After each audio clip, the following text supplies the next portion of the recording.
I'm sorry, who are you again?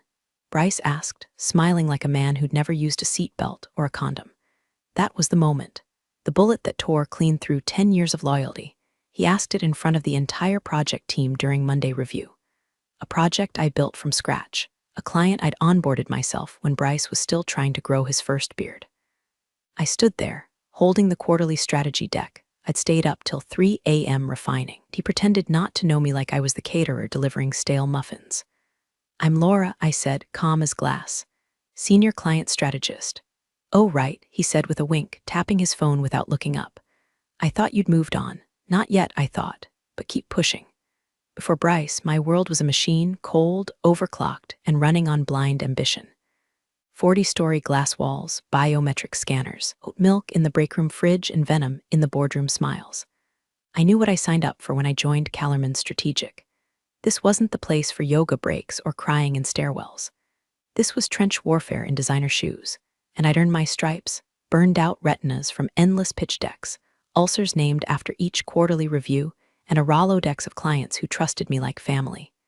That trust was why I'd survived so long. That and my results. I didn't scream or brag, but the numbers sang soprano when I delivered. My crown jewel was Maria Patel, SVP of Ops at Westvale Global, an $80 million account with the power to make or break fiscal quarters.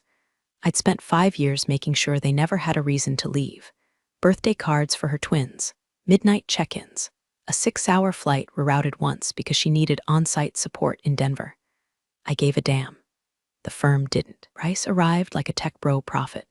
Mid-30s, hair gel with more hold than substance, throwing around phrases like radical transparency and fail forward while gutting experienced staff like we were expired inventory. He posted LinkedIn thought leader threads about disrupting consultancy hierarchies and held daily stand-ups where nothing stood up except his ego. The first month, he took notes. The second, he took meetings. The third, he took over. I wasn't invited to Maria's Q3 planning session, even though it was under my account. No explanation. Just a blank spot on the calendar I used to live inside. Then came the restructured workflows, the new performance rubric, where collaboration replaced client satisfaction, and suddenly, the interns were scoring higher than I was. I opened my inbox one morning to find a forwarded email, sharing one of my proposals with the subject line. Quick tweak to Laura's outdated model. See if this feels more scalable. Scalable, like I was a leaky pipeline, not a person. I didn't cry. I didn't storm into HR. I opened a new Google Drive folder titled If This Goes Nuclear. I started saving everything, email threads, Slack messages, client testimonials. I screenshotted Bryce contradicting himself in 3 separate docs. I redownloaded my contract, then checked the California Labor Code for non-compete enforceability. Spoiler, they had none. California treats non-competes like expired yogurt. You throw that shit out, and then I got quiet. That sharp, dangerous quiet that comes when you realize you're not trying to fix anything anymore, you're preparing to bury it.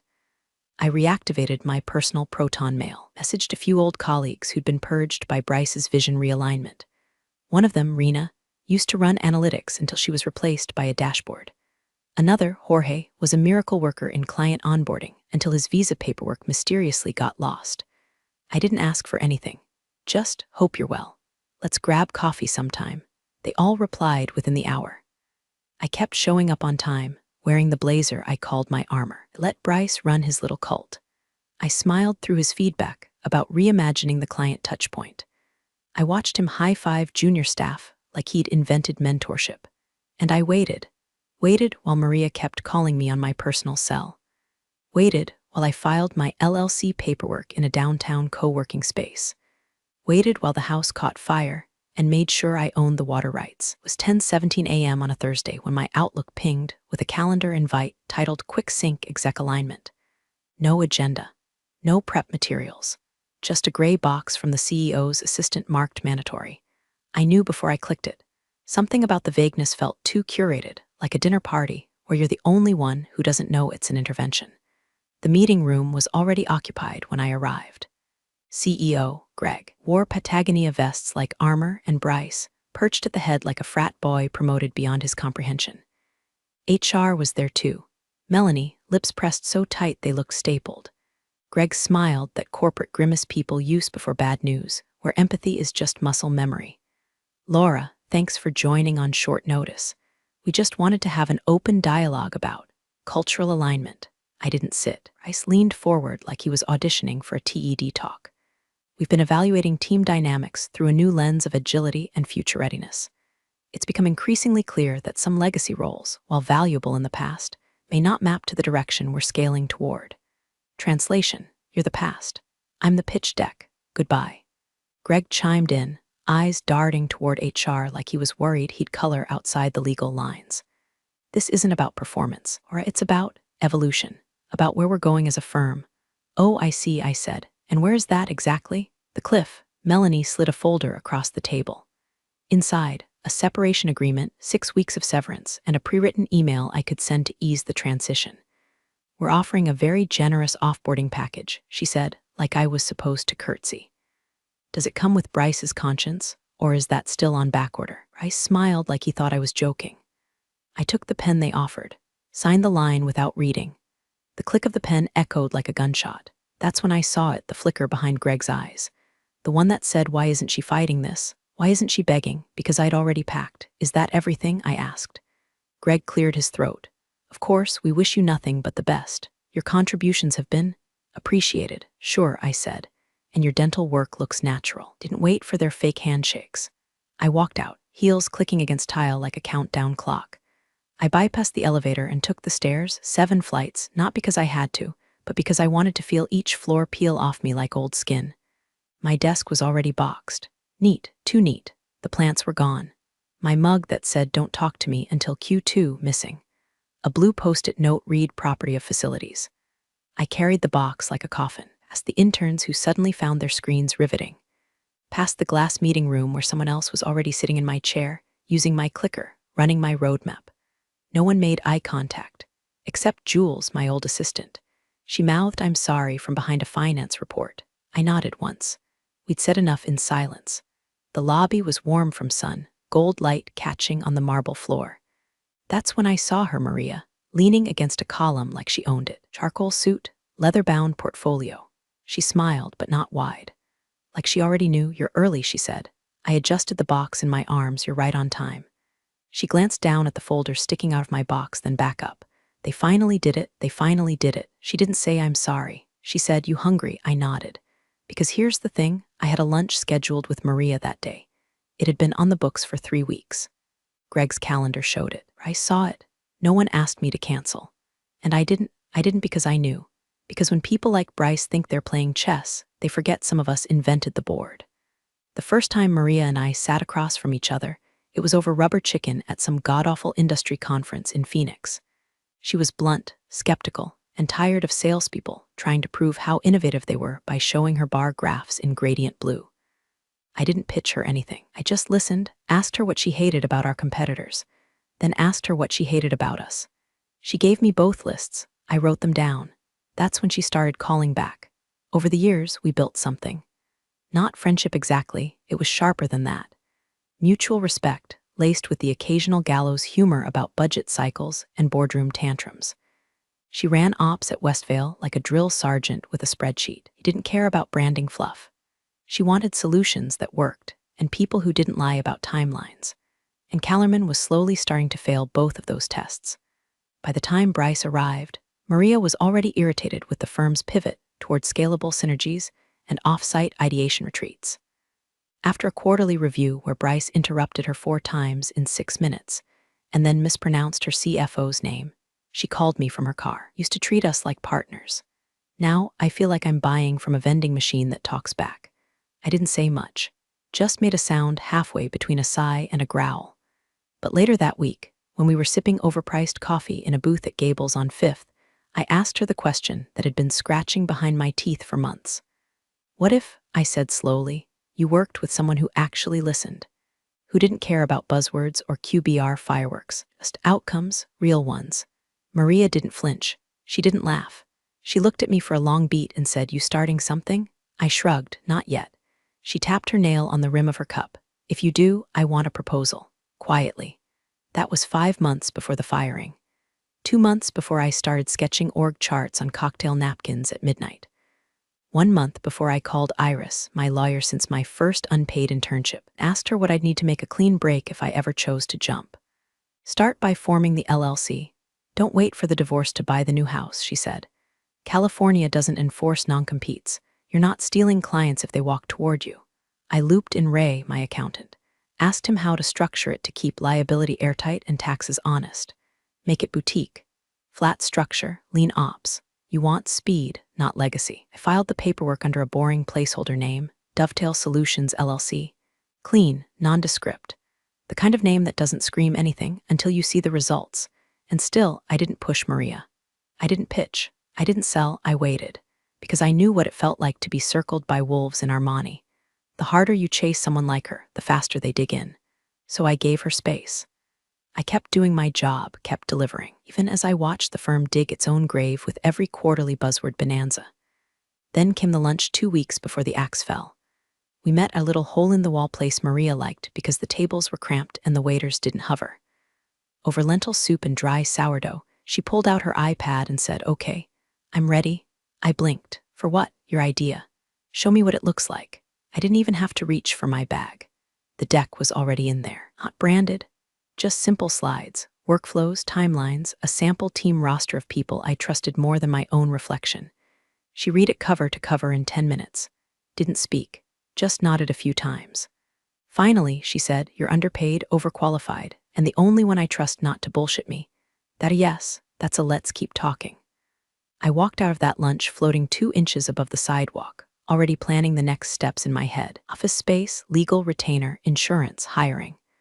I told myself I had time, that maybe the firm would implode slowly and I could ease out with Grace. But Grace had never survived in that building.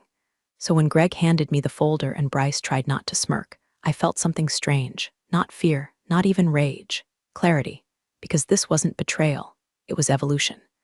And they just freed me to become the thing they were too small to imagine. Email hit Maria's inbox exactly 19 hours after I walked out of the building with my cardboard box and my dignity wrapped in silence. Subject line, urgent. Unauthorized client communication. Bryce wrote it himself, though the tone was soaked in legal cologne, clearly sprayed on by someone in compliance he'd bribed with oat milk and buzzwords. He tried to make it sound casual, like a just flagging this kind of outreach. But between the lines was the panicked bark of a dog who realized the back gate had been left wide open.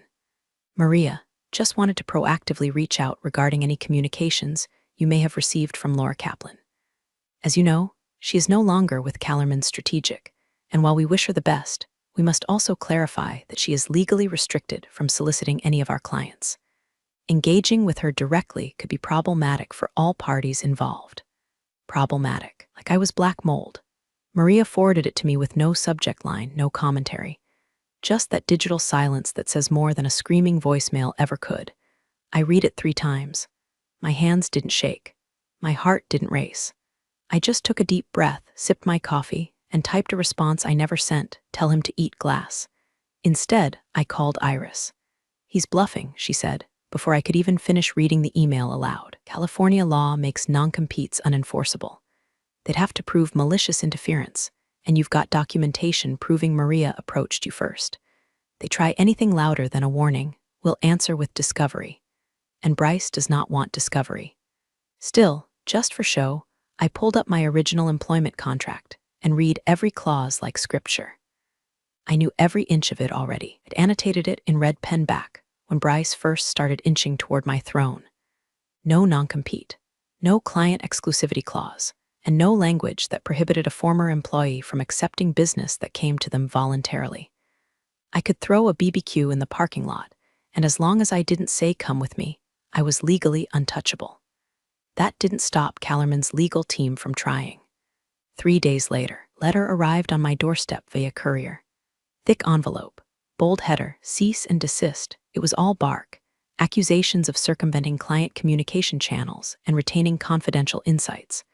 No specifics, just enough legal jargon to rattle someone who didn't know the game. I mailed it back with a post-it note that said, "Forward all further inquiries to my attorney." Also, tell Bryce I liked the paper stock, very luxurious, but it wasn't just me they were scrambling to contain. Within the week, I got a call from Carla Tran, VP at a mid-sized logistics firm I used to manage before Bryce redistributed the portfolio to optimize synergies. She sounded pissed. Laura, who the hell is running your old team now? Why? I asked, though I already knew.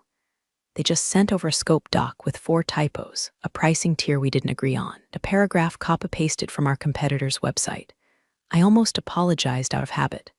Then remembered I didn't owe Callerman a single polished syllable anymore. They even spelled my name wrong, Carla added, and I've been a client for 6 years. I bit my lip. Was it Bryce? Some kid named Brett. Looked about 12. Said he was Bryce's strategic protege. Asked him to explain our account history, and he said he'd circle back once he read the archives. I swear, if he said circle back one more time, I was going to file a harassment suit. Another one, I thought. Then came a LinkedIn message from Jackson Pham, ex-client at Mornwell Tech, another account I'd built from the ground up before Bryce cut it up like leftover casserole. His message was simple. Hey, did you leave Callerman or did they finally implode? Either way, free for lunch next week? That was the shift. That was the moment the fear broke apart like rotten ice. Because this wasn't just about Maria anymore. The ripple was widening. Bryce wasn't just fumbling the handoff, he was fumbling the whole damn playbook. He thought if he barked loud enough, the clients would heal. But they didn't come to us because of Callerman. They came to us because I showed up when it rained.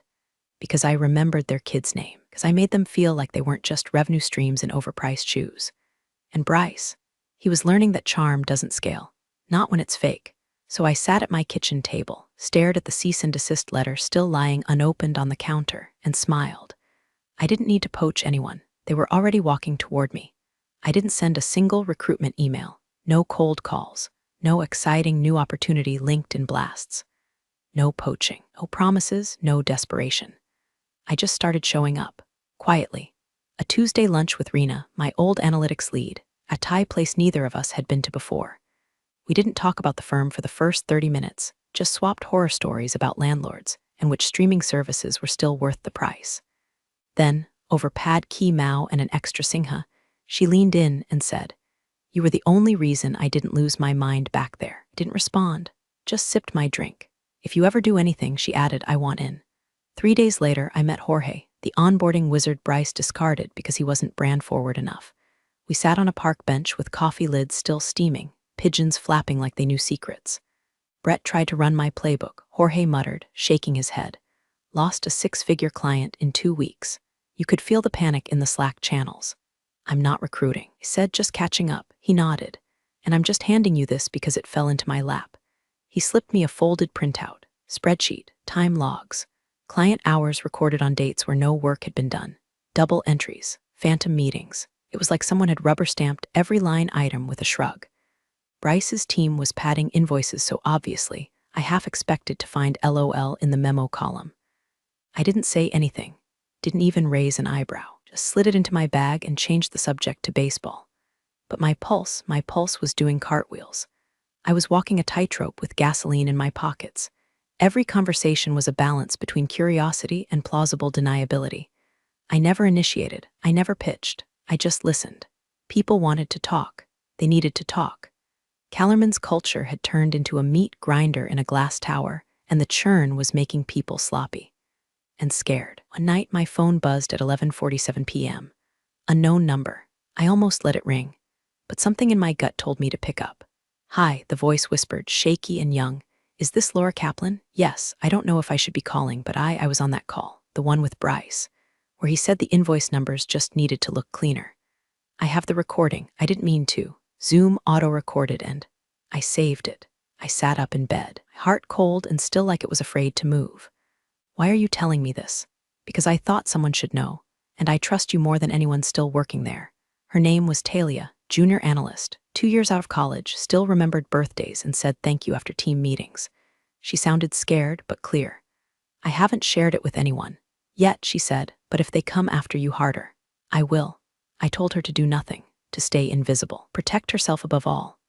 But inside, I knew what I was holding now. Proof. I didn't need to retaliate. I didn't need to throw stones. The house was already full of termites. All I had to do was let the wind in, and still I was careful. I didn't tell Maria, not yet. I didn't use the spreadsheet. I didn't forward the recording to Iris. I waited. because timing matters more than truth in wars like these. Instead, I made more lunch dates, more walks, or how have you been phone calls. I watched the cracks widen as former coworkers and disillusioned clients traced their fingers along the fault lines. Not a single one needed convincing. I was no longer just a person with a plan. I was a magnet, and Callerman, they were metal filings waiting to jump. Maria didn't send an email, didn't text. She showed up. It was early, around 8:12 a.m., just as the sun was scraping across the downtown towers, like gold peeling off aluminum. I was sitting in the cafe 2 blocks from what used to be my office, sipping black coffee that tasted like ambition and ash. She slid into the seat across from me, no greeting, no hesitation. Just that same look she always had when things were about to get real. "It's time," she said, setting a leather folder on the table. "I've reviewed the proposal.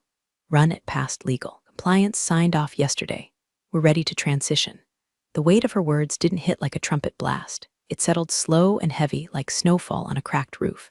I blinked once, twice. "You're sure?" Maria smiled, small and sharp. "I've never been more insulted by a vendor than I have in the last 2 quarters, and I once worked with a partner who spelled my name wrong on 3 consecutive contracts." I opened the folder. Signature page. Retainer agreement. Timeline for offboarding from Callerman. She wasn't just walking, she was walking fast, clean, and with all the documentation in order. I didn't cheer, I didn't toast. I just reached into my bag and slid over a slim folder of my own internal team structure, billing framework, onboarding roadmap. She read the cover page, then looked at me. "You really built it," she said. "Yeah," I said softly. From the parts they left behind, we shook hands. No photos, no smiles, just ink on paper and the quiet thud of an empire beginning. That afternoon, I made the calls. Rena first, then Jorge, then 3 others, people who'd slipped through the cracks at Callerman, deemed redundant or not forward-facing enough. I called them not because they were loyal, but because they were brilliant. Scarred, maybe, but unshakable. People who knew how to work without pretense. People who'd bleed to meet a deadline, not to win an award. Didn't even hesitate. Jorge showed up that night with a laptop and a bottle of rye. "When do we start?" "Now," I said. Rena sent over a draft onboarding doc before midnight. Better than anything Bryce's army of fresh grads could have cobbled together with ChatGPT and prayer. I rented a temporary suite inside a co-working space with cement floors and leaky pipes. It smelled like ambition and Clorox. The Wi-Fi was spotty, the coffee was burnt. When we all crammed around that cheap conference table and started sketching out our first client kickoff, it felt like breathing again. No ego, no posturing, just competence humming like power lines in a thunderstorm. We called ourselves quietly. No press releases, no launch party. We didn't need noise, we had substance. Then the RFPs started leaking. One was from a global logistics client I hadn't spoken to in 6 months. Document landed in my inbox via an anonymous tip. Someone in their procurement team still had my number. It was practically a love letter to the kind of consultancy we were building. Personalized, agile, no bullshit. Then came another, medical supply chain. Same story. Sent through a burner Gmail, asking for a values-forward boutique partner who prioritizes relationship continuity. It was a dog whistle, and I heard it loud and clear. Clients weren't just disillusioned, they were looking, and they were looking in my direction. Still, I didn't chase. I didn't respond. I just read them, filed them, and circled dates on my calendar. But even as momentum built, something inside me wouldn't rest. I was winning, yes, but every step forward still had the shadow of that conference room, that patronizing smirk from Bryce, the echo of Greg's limp apology. I wasn't bitter. I was scorched. Maria suggested the lobby meeting. I knew exactly what she meant. "Coincidence," she said on the phone, amused. "I'll just be in the neighborhood around the same time you're picking up your benefits paperwork. Maybe we'll bump into each other." I said nothing for a moment. Then, "Should I wear red?" She laughed. "No, be subtle." I smiled into the receiver. Subtle's what got us this far. And as I hung up, I realized I didn't need revenge. I needed them to watch, see me standing right there in their lobby, with the future they let walk out the door. I wasn't burning bridges. I was replacing them. The moment I stepped through the revolving doors, I felt it, like walking back into a dream I'd already outgrown. The same polished floors, same faint citrus scent, pumped through the vents to hide the stench of ambition and fear. Same receptionist with the same tired smile, only this time she didn't greet me. Just looked up, clocked the folder in my hand, and glanced away like I was contagious. I was there for one thing, my final check, and a folder of leftover benefits paperwork HR had refused to mail. Company policy, they'd said. Translation, they wanted me back in the building. Wanted to see if I'd grovel, cry, or maybe they just wanted to feel taller one last time. But I didn't come alone. Maria entered through the side entrance, leather heels tapping like war drums on tile. Wasn't pretending. No disguise, no coat pulled over her face. Just her usual charcoal suit, hair pulled into a bun sharp enough to cut glass, and a folder under her arm thick with contracts. We met by the third-floor lobby seating, just outside the HR conference room. I didn't sit. She didn't either. "Are you ready?" she asked, voice low and even. "As I'll ever be," I said. She held up the folder. "Signatures are finalized. We're pulling out at quarter close. They'll feel it on the next earnings call." I took a breath, deep, like I hadn't truly inhaled since the day they'd fired me. The hallway behind us buzzed with fake productivity, heels on tile, muted laughter, Slack pings bouncing between cubicles. Nobody was looking yet, but they would. And then, like a cliché straight out of a B-list drama, Bryce appeared. Coming around the corner, espresso in one hand, iPhone in the other, doing his usual strut, shoulders back like he'd just personally invented leadership. His eyes landed on us mid-sentence. Paused, squinted, and then you could see it click. He stopped cold, the phone lowered, the jaw clenched, and then in a tone loud enough to wake the dead, "Laura, what the hell are you doing here? You need to stay away from our clients." Every head in the surrounding area snapped up. Desks turned. Conversations froze.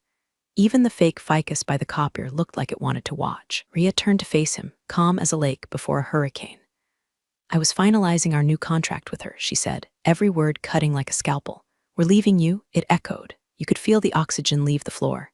Somewhere down the hall, someone dropped a pen. Bryce stood there, blinking, like he hadn't prepared for the possibility that the world wouldn't orbit around him forever.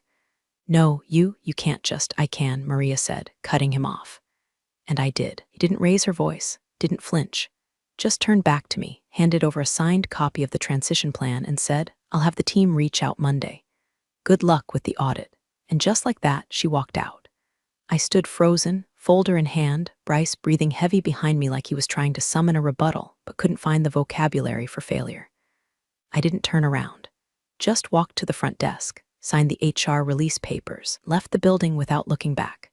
But I didn't need to, because behind me the whispering had already started.